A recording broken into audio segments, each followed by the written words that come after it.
골프가 좋은 이유 101가지. 15년 전쯤 일이네요. 스타트를 앞두고 연습 그린에서 퍼팅을 하고 있는데 비가 보였습니다. 정말 오랜만이었습니다. 호감 비호감을 떠나 골프를 여러 번 쳤던 사람이라 이왕이면 반갑게 아는 척하고 싶었습니다. B에게 다가가 웃으며 인사를 했습니다. 안녕하세요, 오랜만입니다. B의 눈동자가 미세하게 떨리는 것 같더니 고개를 갸우뚱하며 입을 열었습니다. 누구시죠? 저를 아세요? 처음 보는 분인데요? B를 마지막으로 본 건 1년 전쯤이었을 겁니다. 어느 날 저녁 8시쯤 B의 전화가 왔습니다.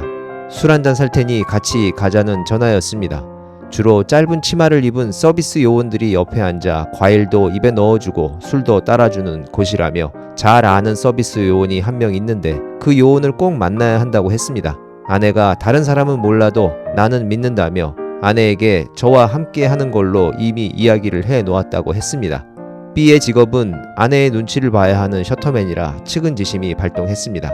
여러모로 제겐 재미가 없는 곳이었습니다. B가 만나야 했던 요원도 B에게 그렇게 호쾌하지 않는 것 같았습니다. 거의 불행한 2시간이 흘렀고 계산서가 들어왔습니다. B가 계산서를 들어보며 곤란한 표정을 짓더군요. 지갑을 열어 현금을 꺼내며 저보고 요원들 팁을 좀 내달라는 요청을 했습니다.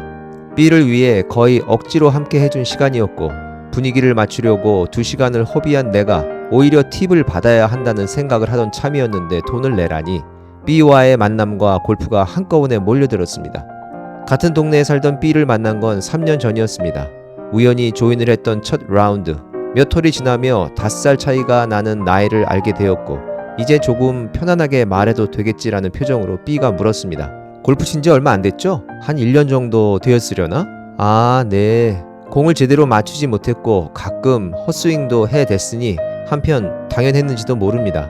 다른 곳에서도 그렇지만 골프장에서 예전에 난 어땠다 라는 말이 가난하고 허무한 이고를 고스란히 드러낸다는 걸 알고 있었기 때문에 그냥 얼버무리며 네라고 짧게 대답했습니다. 그 후 일주일에 한 번꼴로 공을 치자는 전화가 왔습니다.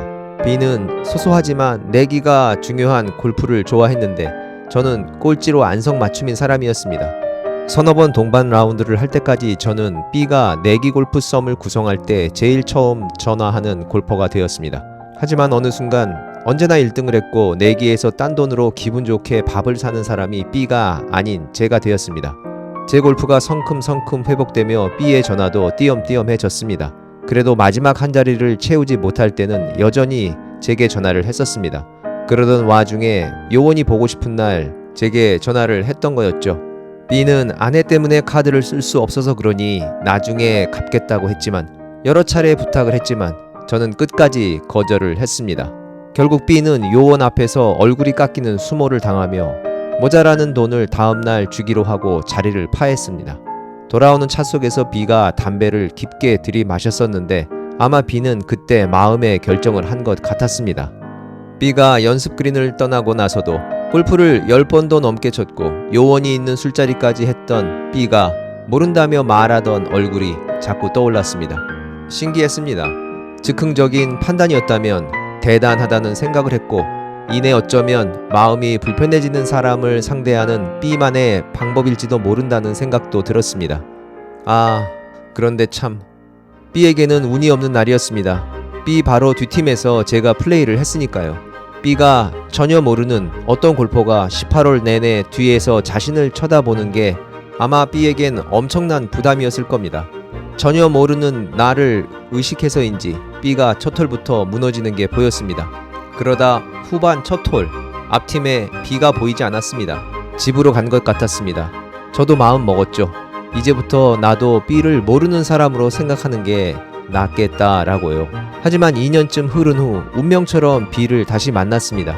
제 인생 멘토인 제이 아저씨가 저만큼 잘 치는 골퍼가 있는데 한번 같은 조로 쳐보자며 초대를 했습니다. 제이 아저씨가 속한 동문회 멤버는 아니지만 워낙 잘 쳐서 동문회의 명예 멤버로 활동을 하는 사람이라고 했습니다. 제이 아저씨와 일본홀에서 대기를 하고 있는데 늦게 도착한 싱글 골퍼가 불이 나게 달려 다가왔습니다. 순간 그 사람도 저를 보았고 저도 그 사람을 보았습니다. B였습니다. 아, 그때 순간이었지만 B의 표정, 다가와 처음 뵙겠습니다 라며 악수를 청하던 모습, 정말 드라마틱했습니다. 제가 왜 그런 생각이 들었는지 모르지만 오늘은 정성을 들여 제대로 쳐야겠다는 마음이 들었습니다. 시작부터 진심으로 골프를 쳤습니다. 내기를 해도 그렇게 쳐본 적이 없었습니다. 무너지는 동반자를 보면서도 저만의 골프에 그렇게까지 집중했던 적은 없었습니다. 18홀이 끝나고 나니 아쉬운 퍼팅 실수 때문에 74타를 쳤습니다. B요? 어땠을까요? 첫 홀부터 불안하더니 자멸에 자멸을 거듭했고 제이 아저씨는 그런 B에게 오늘 왜 그러냐고 어디 아프냐는 말을 반복했고 딱한 눈초리를 보내기에도 민망했는지 골프가 참 어렵다는 말을 대신 읊조렸습니다. 라운드가 끝나고 함께 모여 식사를 했습니다. 당연히 조별로 앉았고 마침 B는 내 앞자리. 제이 아저씨가 이 골프장에서는 보통 몇 개를 치냐라고 물었습니다. 그때 저도 참 잔인한 면이 있다는 걸 알았습니다. 이 정도 골프장에서야 한 개나 두 개 정도 쳐야죠. 정말 컨디션이 안 좋으면 5개 정도 칠 것 같습니다. 물론 이 대답은 B가 들으라고 한 것이었습니다. B가 없었다면 80대 초반 정도 친다라고 대답했겠죠. 라운드 내내 또 뒤풀이 식사 자리 내내 B는 조용했습니다. 한마디는 했습니다. 오늘 정말 몸 컨디션이 너무 안 좋았다고요. 몇 년 만에 처음 90대를 쳤다고요. 집으로 돌아가는 길에 마음이 편치 않았습니다. 그렇게까지 할 필요가 있었나 싶었습니다. 예전 내기 골프를 하며 동반자 한 명이 어디서 저런 친구를 데려왔냐며 투덜댈 때 B가 하던 말이 떠올랐습니다. 저 친구 몸이 안 좋아. 전반이라 그럴 거야. 후반 들어서면 체력이 빠져서 못 쳐. 걱정하지 마. 내가 다 알아. 라는 이야기를 듣지 않았다면 죽은 곳에서 유별나게 자주 부활하는 공을 가진 B의 골프가 내가 추구하는 골프와 아무리 안 맞았어도 그냥 그러려니 할 수 있었다면 저를 그냥 돈 잃어주는 만만한 초보로 생각을 했건 말건 불러주니 고맙다는 생각만 했었다면 뭘 보여주고 가르쳐주려 했는지 몰라도 너무했다는 후회가 들었습니다. 그날 B는 얼마나 상심을 했을까요?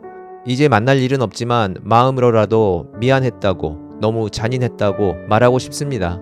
그래도 제이 아저씨의 동문 모임에는 잘 나갔을 것 같습니다. 어디서든 돋보이는 골퍼가 되길 바라는 골퍼였으니까요. 저는 내기 골프를 잘 안 합니다. 해도 내기가 재미를 위해 존재하는 선을 절대 넘길 수 없는 내기만 합니다. 그리고 한 번 이기면 한 번 져주고 싶습니다. 그렇게 된 데 기여한 또렷한 라운드와 골퍼들이 있습니다. B도 그 중에 하나입니다. 내기는 안 그래도 벌거숭이가 되기 쉬운 골프에 엑스레이 기계를 가져다 대는 것처럼 골프라는 피부를 투과해 인격과 인성을 비춰줍니다. 이젠 보일 것 같으면 한 발자국 물러섭니다. 인연을 오래 가지려는 목적이 아닙니다. 또 새로운 인연을 끊임없이 만들어가는 것이 삶이라 그 삶을 비추는 가로등이 하나씩 꺼지는 걸 막으려는 노력입니다. 이젠 사이사이 작은 벤치를 놓습니다. 힘들면 쉬어가고 안 힘들어도 저만치 가면 또 쉴 곳이 있다는 희망이 필요하니까요.